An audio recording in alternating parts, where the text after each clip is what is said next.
Hello, this is Debbie McAllister, and this is Light Up Your Words. I am excited for our guest today. I have with me today Dr. Tanya Paynter. She graduated from the University of Washington with a bachelor's degree in cellular and molecular biology and a minor in inorganic chemistry. Before attending medical school at Bastyr University, she graduated in 2012 with her Naturopathic Medical Degree and has been treating women with chronic migraines for almost a decade.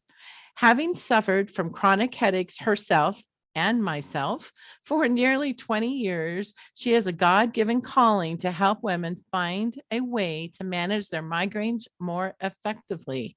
She is the founder of Migraine Mastery, a 24-week online program designated to significantly reduce migraines. Our clients see an average migraine reduction of over 90% by the time they're done working with her. We want to help women better manage their symptoms so that they can get back to saying yes to life. Welcome, Dr. Tanya Paynter. Thank you, Debbie. It's good to be here. I'm so excited. I know that when we connected, I was really excited because myself, like yourself, I have suffered migraines in my life, and it really just like it stopped my whole life. Yeah. Everything got put on pause, and for those years that I had them so frequently, I wish I had known you. Yeah. So I seem to realize with my friends, and I think my first question is going to be is, why do us women seem to suffer so much more with migraines than men? Yeah, that's a great question.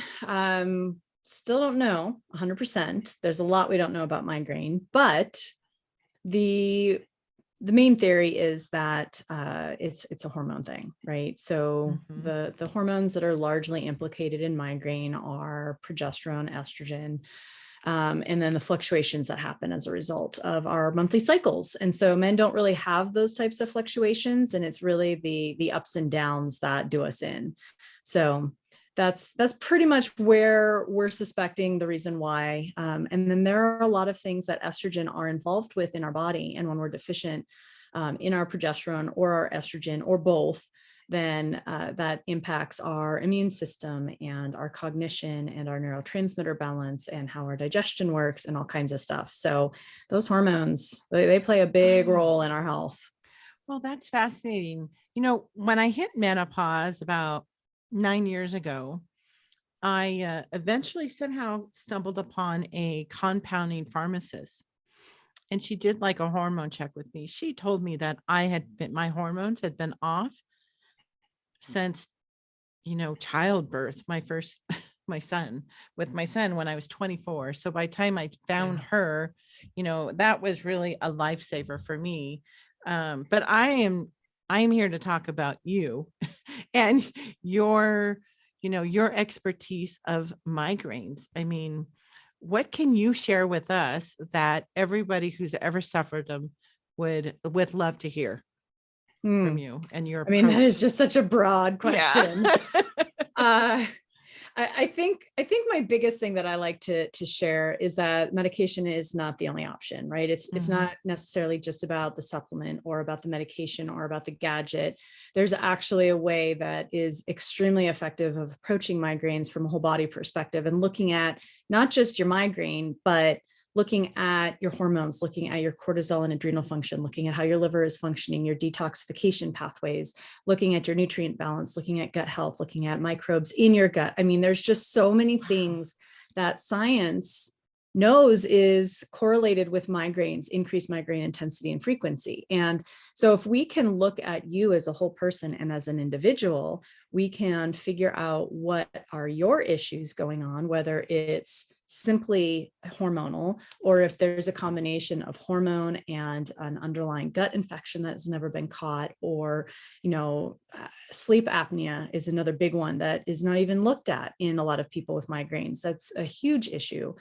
So if we're looking at all of these pieces and we're kind of screening through all the things that we know can be related and weeding out the ones that don't apply to you and focusing in on the ones that do, then we build that unique picture to you. And then when we're addressing the right things, that actually gets results. So I think that's going to be the biggest thing is just, you are not a migraine, you are a person. So we shouldn't just be treating you with the medication that everybody else gets for migraine. We need to be treating you in the things that your body needs in order to start feeling better. Wow, that was a long list of different things. I have a list of I call it the list of 48 things, and it's actually closer to 65 or 70 now, and it keeps growing, but all of the things that we know are correlated with migraines. And so we can go through that list and toss out the things that don't apply and bring in the things that do for any given person. I mean, you can think about how many different combinations of those, 65 different things that we could have that might be playing a role. And that can be why they're such a pain in the butt to try to figure out, because, there's a lot of factors at play. Yeah. Wow. When you just listed those, I thought, wow, I had that. I have sleep apnea. I've had too much cortisol. I've had adrenal fatigue. Wow. Hormone balance, you were sharing me with that. Hormone imbalance, that was really, really off for years and years. Wow. And then I'm sure stress in our modern day lifestyle has to play, I'm guessing, a huge, huge factor. I say that the two biggest things that we can do to positively impact our health in general is our diet and our stress. And because, if you look at the things that can cause problems systemically, when we have cortisol that is out of whack, which is our stress hormone, and it's too much or it's too little, it impacts pretty much every system in the rest of the body in a positive or negative way, depending on what's going on. And the same thing with diet. If we're not eating the foods that our body needs to feel good, then, or if we're eating, the fast food, convenient food type things, and we're getting a lot of chemicals in with our food, then our body has to detoxify that. Plus, fast, easy, convenient, food choices, a lot of times are pretty nutrient deficient. So then you're already coming from a point of deficiency. And then on top of that, you have to detox the chemicals and the additives and flavorings and things that they like to add in that our body doesn't recognize as food. It has to get rid of it. And then that depletes us even more. And we end up in this downward spiral. And then with stress, that has a huge and direct impact on thyroid function, which is, extremely correlated with headaches and migraine, and hormones, which, as we mentioned earlier, can be a big factor for women specifically, but men also. So, so stress is a big component. It's easy to say, well, you need less stress in your life, but what does that mean? What does that look like? And so, there's a lot of lifestyle things that can be done to help modify the amount of stress that we're going through. Our sleep schedule plays a huge role in how our body responds to stress. And, one of the first things that we talked about when I first contacted you was, the spiritual aspect of chronic pain and our health. And there are thousands of studies on spirituality and chronic pain. Well, I shouldn't say in chronic pain, spirituality and health. Because, across the board, people with a healthy spiritual life, whatever that looks like for you, prayer, meditation, reading the Bible, whatever that practice is, when people practice that regularly, they see a decrease in pain levels. They see an increase in some of our happy neurotransmitters, which has a positive impact on migraine. Mm-hmm. They see a positive impact on hormones, a lowering of cortisol levels. They see, less blood pressure issues, less cardiovascular issues. Just the list goes on and on. I had like 3 columns of a full page piece of paper of the positive benefits of a healthy spiritual practice. So, that's another thing that I just love to share with people, is that when we focus on something outside of ourselves, we're connecting to something greater than us. We actually, that can help our whole body to kind of change the process that's happening, and it can bring down all of those stress chemicals that happen. So even if we can't change our stressful lives because we're a single mom working 2 jobs, if we can build in time that we can, we get enough sleep, and we try to make as healthy decisions as we can from a dietary point, and we engage in a healthy spiritual practice every day regularly, like that is a recipe for success, for a successful health outcome. But it can be hard to figure out how to balance all of the above. Yeah, I think back to what you were talking about too, about the diet, the balance. And I think back, during my own experiences during the 90s, I was still eating what was considered a more traditional diet, like had processed foods. It had there was less emphasis, I think, on like the whole 30, the whole Right. like eat, farmers. We didn't really have farmers markets. If we did, I didn't know about them back then. Um, but what I've noticed is that we as a society have kind of, I don't know if it's my own personal growth or the growth of the culture here in the States, is that we seem to have, there's been so much more information now about why we need to limit or get rid of the processed foods. And myself this year, I started to do another version of that, even get rid of more stuff, because I've gotten rid of most processed foods in my life. But if I fall off the wagon, I say, and, go eat, hot dog and which I love to eat. I know it's not all that good for you, but I start to tell it in my health almost immediately, just from a couple things that I've added back in just temporarily, just not wanting to deprive myself. And so it's really quite amazing how our diet as an American has changed over, say, the last 10, 20 years. So I think it's actually easier now Oh, so to much easier. be able to get, for most of us, to be able to get healthier alternatives without breaking the bank. Yeah. Yeah. I actually just found an online um, uh, deal where they take the foods that they can't sell in the grocery store because they look funny, like Uh-huh. I call them the pant carrots, where they have the one top with the 2 legs coming down, right? And you can get organic, good quality grass-fed beef, free range grass-fed beef, and cage-free free range chicken eggs and things like that through online stores that they just ship it directly to your house. And I spent a fraction, like I could feed my whole family for about 3/4 less than I can at the grocery store for the entire week. And I don't even have to go to the grocery store. I sit on my phone for 30 minutes and I choose what I want, and then it shows up at my house. So for people that, are more remote, if you have access to the UPS delivers, you have access to Amazon, and UPS can make it to your house, you can actually shop organic way cheaper than you ever used to, and, have all the food delivered to your house. So you're right. It is so much easier to find organic quality products for much, much cheaper than you ever used to. And it's amazing. Oh, I love that. Who is that?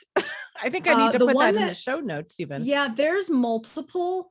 Mhm, The one that I signed up for just happened to see Misfit Markets. mhm. So I did that.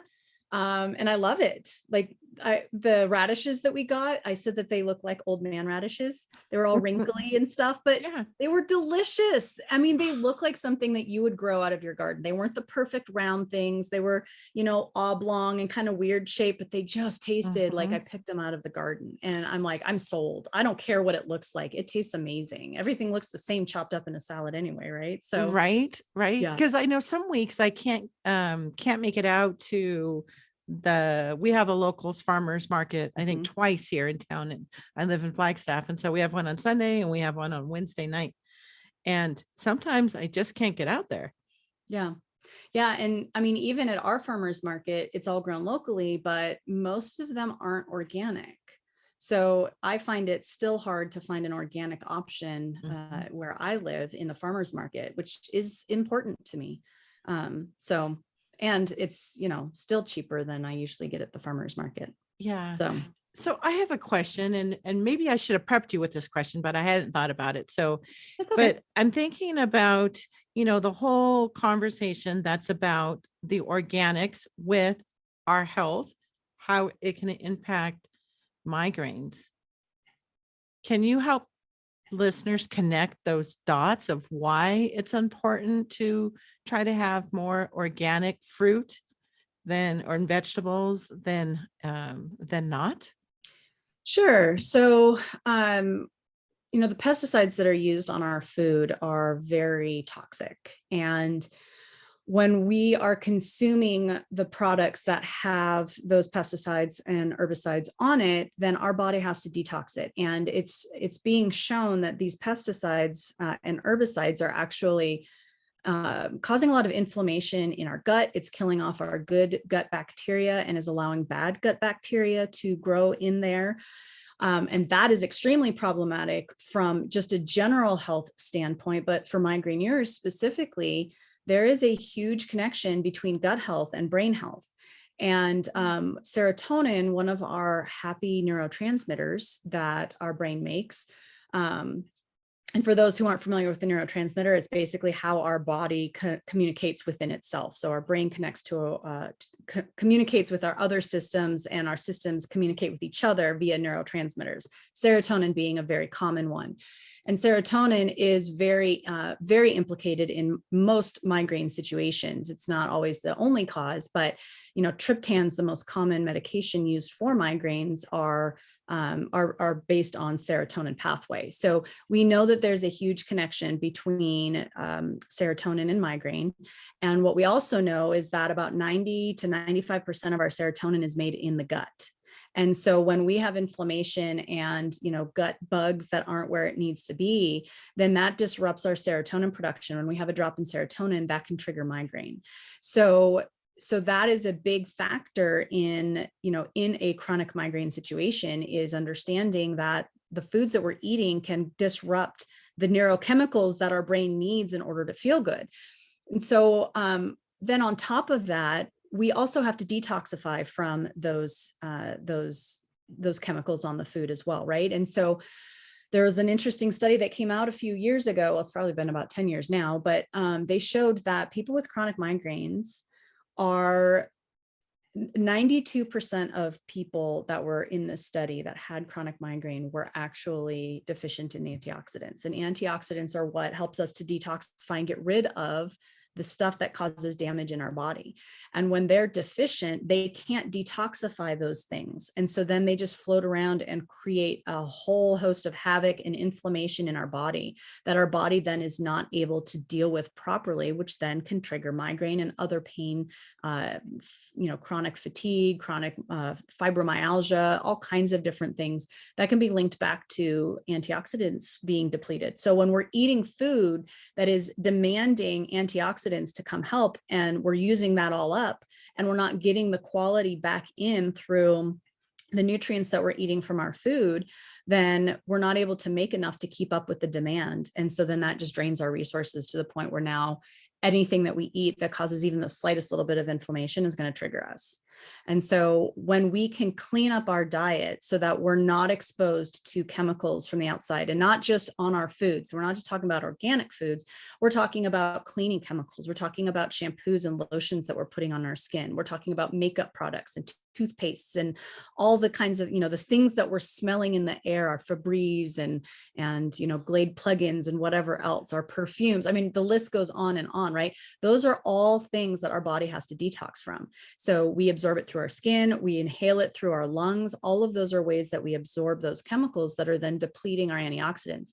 And, we live in a very toxic world. Everything exposes us to chemicals. When we're driving down the road, the fumes from the traffic, when we're outside, we're hitting fire season here, right? And so we're starting to get fires, and those require antioxidants for our body to process through and help to keep, damage to a minimum. And so as we're trying to keep up with the level of exposure that we have, and our system is just not able to keep up with it, then all of that is causing inflammation and will trigger migraine. And so when we are looking at trying to come back from that. And I say migraines because that's what I do, but I mean, autoimmune conditions, rheumatoid arthritis, things like that, that are also inflammatory based also plays a role, right? Chronic pain, chronic fatigue, all of those can be linked back to a lot of what we're talking about from a migraine specific standpoint. And so when we can minimize those things in our life in general, clean with more organic natural products, eat organic grass-fed free range foods, that kind of thing, we're then increasing our body's ability to deal with the things outside of our control, such as walking down the, smelly aisle of the grocery store that has all of the fabric softeners and things because you need some detergent. We're able to handle that without being triggered because our body can deal with it and process it, versus somebody who cannot even go near that aisle. They have to get somebody to get it for them, or they have to order it online or something because they'll be triggered instantly. And that's because they cannot even process just the minute amount that they're breathing in as they're walking down the aisle. So it really is a very important piece to a chronic pain puzzle, to go as organic as possible, grass-fed free range meats, because again, when they're conventionally grown, they have to be dosed with antibiotics to prevent infections because they're all crammed in together in a pen. They're not able to free range, roam around and stretch their little hooves and, get the fresh air and the sunshine. They're not living in natural conditions. And so then they also in turn will have increased inflammation, which then we eat when we buy conventionally grown meats. And then instead of having the good, healthy foods that we are eating, we're eating inflamed foods that's then causing inflammation to us. So our food chain is actually passing on inflammation as well. So that's why when you hear the buzzword, free range grass fed, you want the animal to be as close to what it would be living out in the wild to eat, because that's the way that we were meant to eat. And the level of inflammation and the level of nutrition that comes from a happy cow like that is going to feed our bodies with more and better nutrients as well. Oh, wow. What a very complete answer of connecting all of those dots. Hey, I warned you when we started that I could talk. If you just asked me a question, I would just keep talking. It's fabulous, because I think if you had asked me a couple of years ago, I wouldn't understand the whole gut and brain health connection. I think I might have shared with you, but earlier this year, one of the changes, I made a lot of changes to my lifestyle, the sleep that you've talked about. I figured out how much sleep I need, is a lot more than I've given most of my adult life. And so I have to go to bed with the chickens to be able to maintain that. But I added in apple vinegar to my diet. I take like 2 tablespoons, like a shot, in the morning, first thing, and then the last thing at night. And I have really noticed a big difference from one change with my gut, like just it not feeling so like full, I guess would be the best way to explain it. Not full or a puffy feeling, as well as the clarity in my thoughts. And I thought to myself, I've heard apple cider vinegar forever. And who knew, right? Yeah. Who One knew? of the ways that it works is it's acidic, right? And so part of what happens when we live under high stress, as coming full circle back to stress, right? When we're under high stress, that fight or flight. So a lot of people don't know there's fight or flight, right? Most people have heard of that. That's kind of living in stress mode. And then there's rest and digest. So we've got the on switch, which is the fight or flight. And then we have our off switch, which is our rest and digest. The technical word is sympathetic and parasympathetic nervous systems. And when we're under constant stress, constant go, go, go, go, we get stuck in the on position. So we're always fight or flight until we come home, and then we crash and go to bed. Right. And then as soon as we get up, we're back in fight or flight for the entire day. We're not made to be that way. And so when you think about rest and digest, what happens at that time? We rest and digest. So our digestion gets shut off when we're in fight or flight mode. And until we switch back on our rest and digest mode, we don't produce very much stomach acid. We're not producing all of the things we need to break down our food properly. And so then we feel like we're eating, if we eat food, we feel like it's a brick in our stomach for a good, 2 hours after our meal, because things just aren't digesting properly. So it's just sitting there waiting for the digestion to happen to move on to phase 2. And so then our digestion slows down, and then we don't break down the food as well. So then that causes bloating and gas, because the little bugs that are in there start to eat the undigested food, and then they produce gas as a consequence of that. And then we get bloated and uncomfortable feeling, and that can cause cramping and constipation or diarrhea, or all kinds of IBS symptoms. And so when we're supplementing with an acid like apple cider vinegar, that actually will help to plus it's bitter on our tongue, which will in and of itself stimulate that digestion process. But then we also have the acid that's going into our stomach as we're eating, or as we're kind of preparing for our food, or however you were taking it. And that can help kind of turn everything on so that you're actually digesting your food better through the day too. So plus it has some, other health benefits that comes along with it, from feeding gut bacteria and things and other things. But yeah. yeah. I found what I found really interesting is it's something that's been around for how long has it been in households, right? Like a good 100 years. It's been around, and you would hear, you hear all kinds of things about regular vinegar, and then you hear things about apple cider vinegar, and you're like, yeah, that's how they used to do things. But it's also, what's really interesting is that before we started to record, is that you had also even talked about castor oil. Mm-hmm. And I'm curious to see, how does that fall into something that's been around for 200 years? People have been giving, and we're going to give you some castor oil, right? Like, there's probably stories about it from people who are a older generation maybe, but how does that play into, or what is the benefits of something like a castor oil, something that's kind of something that's been around for a long time, and how with our health? Yeah, so castor oil is it's a very anti-inflammatory oil. Usually when we're talking about using it, we're talking about using it externally. You can take it internally for certain things. It's helpful in constipation, so it helps to kind of get things moving. But we really don't want to use castor oil internally too often, which is, I think, how it used to be used was more, if you're complaining of a stomach ache, you get castor oil, because the assumption would be, well, you haven't pooped for a while, so here's some castor oil, you go poop and everything's better. But when we're looking at castor oil kind of as a health regimen, I love to use it. So it's very detoxifying. It helps to kind of move lymphatics, which is the system that really helps to kind of get toxins out of our body. So it can help with that. It helps to stimulate the GI tract. So the castor oil has some chemical molecules in there that actually stimulate and irritate our gut. And that can, it's just enough to irritate it where it kind of starts moving, as opposed to there's not really any pain with it. It's a great detoxifier of the liver. So you can rub it on over the liver area with a little bit of heat and some compression. And that can actually help with, healing the liver in cases of liver damage.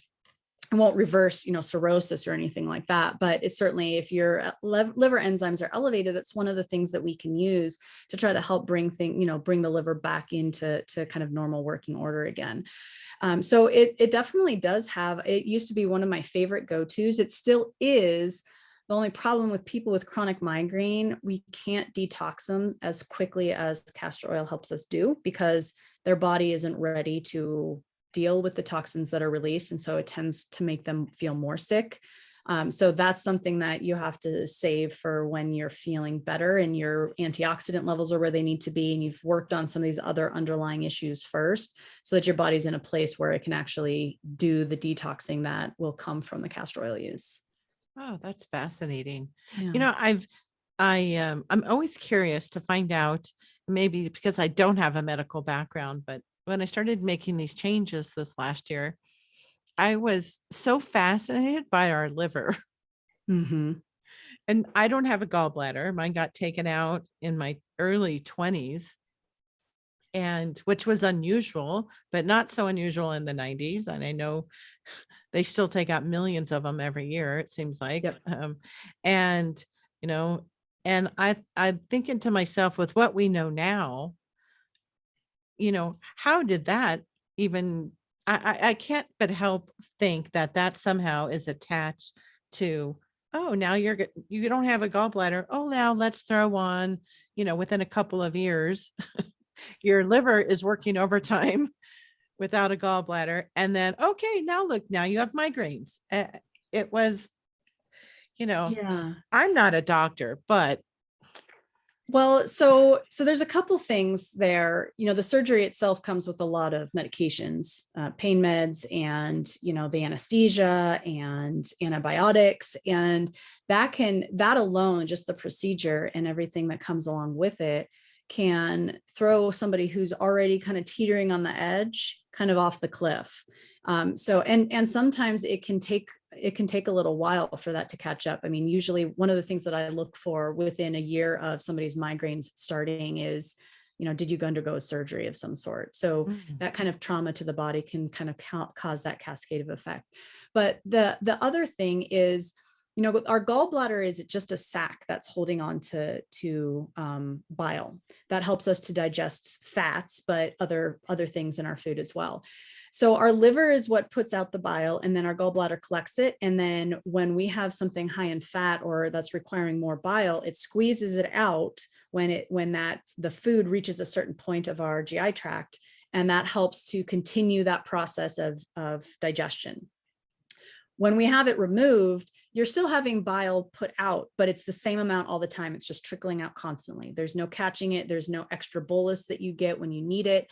It's just, it is what it is. And so part of the problem is, the people that have their gallbladders taken out, they're just sent on their way and they're told, just watch how much fat you're taking. But if you're a normal person, after a couple of years, you're not really thinking about the effects that the surgery had on how you're able to digest food, and you go back to kind of eating normally. So if you have pizzas or, fried food or things like that, and then when we can't digest those fats as well, then we start to have some digestion issues that can throw off the gut bacteria in our GI tract, which then can lead to inflammation, which, we've kind of talked about that. And so you can modify that. You can intervene so that you don't have that issue. But that would require taking bile salts during meals that you have higher fat content. And nobody's really told about that post-surgery, that, hey, when you have a higher fat meal, you should take a supplement to help support that bile production. Or I shouldn't say bile production, but to help augment the bile that you are producing, to make sure that it's enough to deal with the fats that you have. And that can help keep down inflammation, related to not being able to digest those fats properly. So there's also that piece that can play a role as well, that can have a negative impact on digestion, which then, causes that cascade of events too. Oh, that's fascinating. Yeah. I had forgotten. It's been so long, like you almost forget that you don't have a gallbladder. Exactly. Right. And in a lot of people, they're able to deal with it just fine. But for those of us who have a tendency towards migraines or towards that chronic pain, that's going to be a piece of the puzzle. And so working on that digestive process can really be helpful in that overall picture, and helping to prevent any of those malnutrition aspects that can happen when we're not digesting our food properly. Oh, that's fascinating. So if I'm listening to this podcast, the listeners are saying, well, I know that I am struggling with migraines. And we talked about the spirituality part of it, since we're basically a spiritual modality podcast here, and thinking about the impact of the being mindful, whether somebody's, doing a meditation practice or some type of other spiritual practice, that's connecting them up with a source higher than themselves, with whatever that looks like for somebody. And I wanted to see what would be a suggestion that people could try, if it's just something at home, to try to help themselves through having a migraine. What are some of those, basic practices that they could try? So when they're actually in a migraine, Yeah. or they feel it, because you can kind of, I don't know if that's normal, but I used to kind of feel them coming Yeah. on. A lot of And people can then, tell they're prodrome. I would have, I kind of, somebody threw the word in my vocabulary as a cluster. Like I would have like, I don't even know if that's a true medical thing, but I would feel like for a couple days, I would have one and kind of like go through this symptoms where it's better, worse, and it gets better. And then another one would almost hit me out of nowhere and with kind of no warning. And so I always thought, okay, I'm going to, I would end up with these clusters. And the next thing I know, a week is gone of my life. Yeah. Yeah. Yeah. So I get that question a lot of what can I do to help them? And, it comes back to, we need to know what's going on with your migraines. We need to figure out your individual collection of issues going on for me to give a suggestion that's going to be effective. Otherwise, I'm just prescribing natural medication options, right? We're just throwing something at you and seeing what sticks.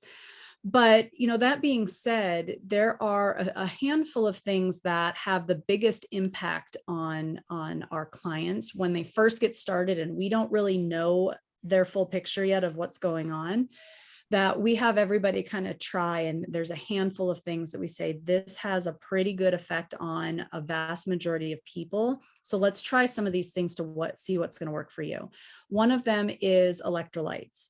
So everybody knows how important hydration is in general. Most migraineurs know how important hydration is for their migraines, but what they don't necessarily know is that they can drink like a gallon of water. And if they don't have enough of their electrolytes to actually absorb the water into their cells, they're going to pee it all right back out and they're still dehydrated despite the fact that they're drinking so much.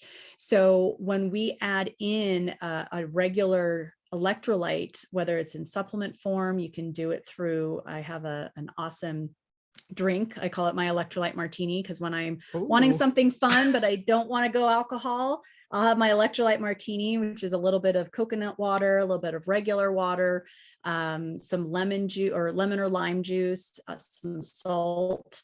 And then there's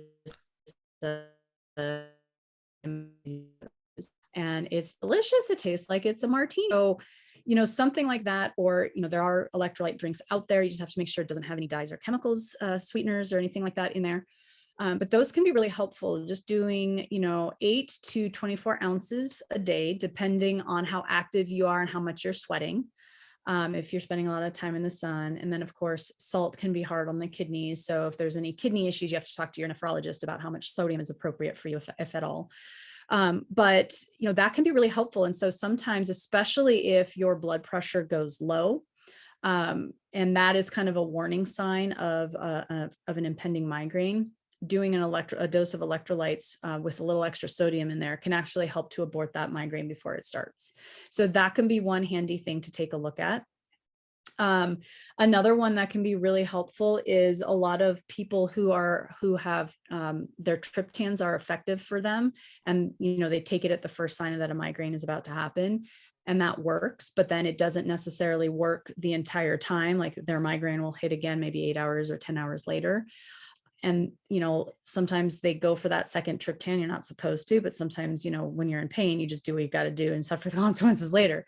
Well, there is a supplement called 5-HTP and or melatonin. They both work on that serotonin pathway, just like the triptans do, but you can get extended release that will help to kind of keep things more stable instead of the ups and downs that the triptans will have. And, kind of dosing yourself appropriately with the extended release versions of those supplements can actually help to kind of mitigate symptoms so that you're not having those intense. I mean, you're still most likely, it's not going to abort the migraine per se, although in some cases it has for some of our clients. It really helps, in the migraines that are triggered by weather, because that's oftentimes from a serotonin drop. Weather systems coming in will actually cause a drop in our serotonin. And so when you're triggered by migraines, triggered by weather, then doing some of those serotonin supportive things, knowing that there's a storm front coming in, can be very helpful in helping to prevent one. So that's something to talk to your doctor about for appropriate dosing for you. It's going to be based on if you're on an SSRI and you take triptans, those are all working on the serotonin pathway. If you add on supplements that also work on that, then you're getting into dangerous ground of too much serotonin, which can actually be deadly. So that is something that they have to talk to their doctor about to make sure it's appropriate for them and how to do that. But that's something that we work on with our clients to kind of guide them. All right, based on what you've got going on, here's the dosing you should start with. Let's see how much you need and how often you need to take it to help kind of keep it at bay until their cluster, if you will, their migraines kind of go away. And then they're able to kind of be like, all right, that wasn't too bad. It was like a 3 out of 10 instead of a 10 out of 10. So that can be another really helpful tool. And then the last one that I would say is, I had 3 in my head and I talked so much about the first 2 that I forget what the third one is. So I guess we'll have to move on. Yeah. I'll think about it here in a minute and I'll blurt it out, I'm sure. Okay. Well, and I know I would like one of these electrolyte margaritas. I just got it. Breathing. Breathing. So yes, I can totally get you the recipe for that, and you can post it for your audience. But so breathing. So really, when a lot of us breathe too shallowly, we're not getting enough oxygen exchange. When we aren't breathing deeply enough and we don't have enough oxygen running through our bodies, our muscles contract. Oxygen helps them to let go. When we don't have enough, they kind of clamp down. And so as we become aware, and that's one of the things that we talk about all the time with our clients, is becoming aware of your body and the symptoms that are happening. Like I have a telltale muscle right back here. When I'm starting to get stressed, that's the first thing that starts to clamp down. And if I pay attention to that one little muscle and I feel it starting to get tense, I know I need to step away from the desk, go take a walk, do some breathing, get some sunshine, and then come back and continue. But, so you'll figure out your own little tells of when things are getting, too much for your body. And then, because mentally I'm fine, like I can power through, no problem. I work through lunch all the time, right? But my body is not very appreciative of that. And so if we can learn to kind of tune into those things, then we can actually do something as simple as deep breathing. And I can't tell you how many of our clients have told me, I breathed out of my first migraine ever. You have to catch it early. You have to be aware of what's going on with your body, but you can actually breathe yourself out of a migraine, and a certain kind of migraine, right? If it's hormonal, that's not going to work. But if it's muscular, then that can really be very effective in helping. So you can always try doing some breathing exercises and just things to do to relax you. Oh, wow. That's really kind of supports a lot of the conversations I've had with a few friends about the breathing, that deep breathing, that shallow breathing, just even it's like being mindful and pausing and tuning into our own bodies of what's happening. Oh, there was a very interesting study that they did. I'm kind of a study geek, so I like to look at the research on stuff. But there was a study that they did. They had a control group, and then they had the experimental group. They divided them into those 2 groups, and they stressed both of them out. They showed them horrific pictures of, you can imagine. And then they put the control group in a functional MRI, and they looked at what was going on in their brain. And then they said, okay, thanks a lot. See you later. Then they took the experimental group, they put them in the functional MRI, saw the same parts of the brain activated that was stressed. And then they said, okay, now we just want you to check in on your body and see what it's doing. They didn't tell them to breathe. They didn't tell them to change position or do any kind of meditation. They simply said, check in and see what your body is doing and how the stress is affecting you. And as they did that, they saw the stress parts of the brain start to shut off. So they found that simply by being aware of how your body is responding to the stress changes how your body responds to stress. And if we can be more aware of that through the day and really be constantly checking in with ourselves and how our body is doing, it will actually change our level of stress and how our body is exhibiting that. So it can be a very powerful tool. As simple as it sounds, it actually changes our physiology. Oh, I believe it. I think so much of what we do is simple basics that can have such an impact. I mean, wow. that's a good thing to remember when you're in a high stress moment, the deep breathing. Yep. Yep. You Just know? stepping away and Mhm. taking a moment. I even tell our clients, sometimes it's just not realistic to actually step away, right? You have to keep Mhm. working, but you can always breathe. You're breathing all the time. So just, as you're typing away frantically at that last minute report, you can breathe. You can do some deep breathes. You can do a little back stretch as you're breathing and just checking in, do a quick head to toe body scan.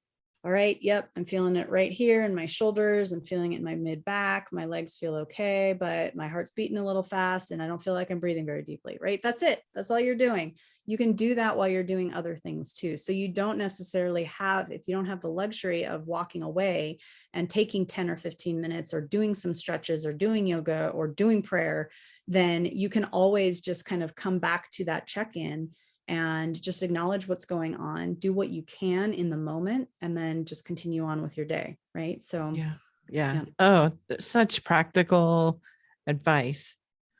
I think I want an electrolyte margarita with dinner tonight, by the it's way. so good. My That's kids so, actually ask for it. I have a 5 and 7-year-old and they're like, can we have an electrolyte martini tonight, Mommy? yeah, martini. Yeah. What Absolutely. am I saying? Margarita. Oh, well, Yeah. technically, I think that would probably be a better name for it because it is more margarita-y, especially if you do salt on the rim. Mhm. But Oh, this has been such a pleasure. You have provided so much insight into the world of migraines.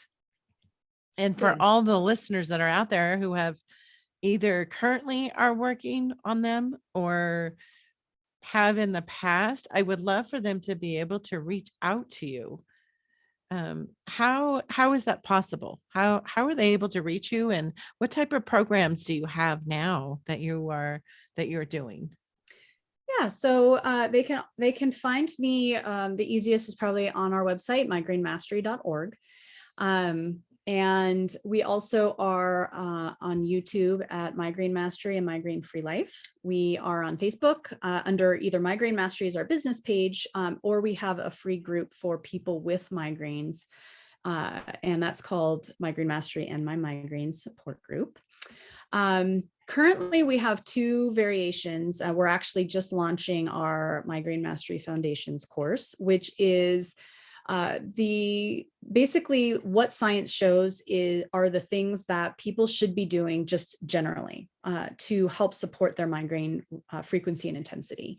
And so this is, there's protocols involved that they can do as they're kind of moving through all of the basics, and as they're understanding a little bit more about how their body is responding to things and what they need, there are protocols and supplement supports and things like that they can follow to kind of help bring in the nutrients, and there's detoxification and gut healing and all that kind of stuff. And then we also have our full coaching program, which is our Migraine Mastery team works one-on-one very closely with our clients, and really helps them to figure out exactly what they need and how to move forward so that they can actually see healing. So it also involves the foundations program that they work through on their own, plus then they've got the team there supporting them and helping them figure things out too. So Oh, that's very, amazing. very rewarding. Yeah. Very rewarding. Yeah. I thank you for sharing that and joining me with so much knowledge and all the wisdom. And I am glad that you are following your calling to help women, manage their migraines and really be able to say yes to life, because, I'm all about wanting everybody to shine their own internal light and step into their own worth. And if you have some health issues that you're working through, especially one so common as migraines with women, it's good to be able to approach it with a whole approach versus just medication. So I appreciate all of the work that you're doing, and continue to be a research geek. I mean, I will. Absolutely. I always want to know what the latest is saying. yeah, me too. So thank you so much for being here. Thank you for having me on, Debbie. I appreciate it so much.